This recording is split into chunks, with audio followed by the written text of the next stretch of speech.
Saffron, the Flower of Gold, by Mushtaq Baig. In a small, sun-drenched village nestled in the heart of the Kashmir Valley, lived a woman named Hajra. Her husband, Jalal, had passed away years ago, leaving her with their 2 young children, a small mud brick house, and 4 canals of land. The land was all they had, a patchwork of brown and green that promised a future if tended with care.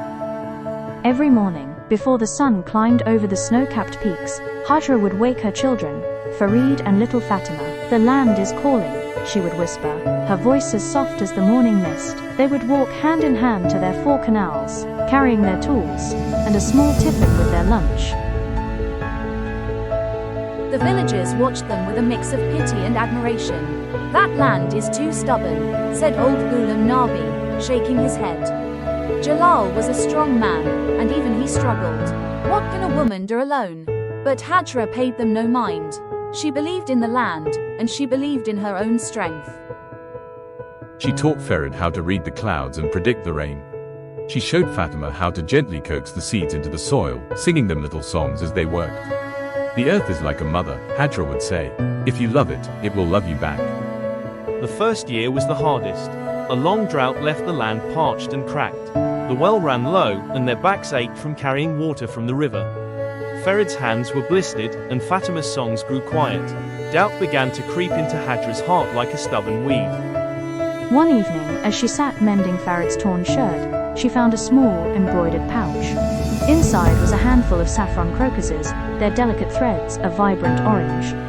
It was a gift from Jalal, from their first year of marriage. He had told her, "Saffron is the gold of Kashmir. It grows in the toughest soil, a reminder that beauty can come from hardship." The next day, Hajra took the saffron bulbs to the highest, driest patch of their land. "This will be our field of gold," she told her children. They worked with renewed vigor, clearing the stones and preparing the soil. It was a gamble, a prayer whispered into the earth.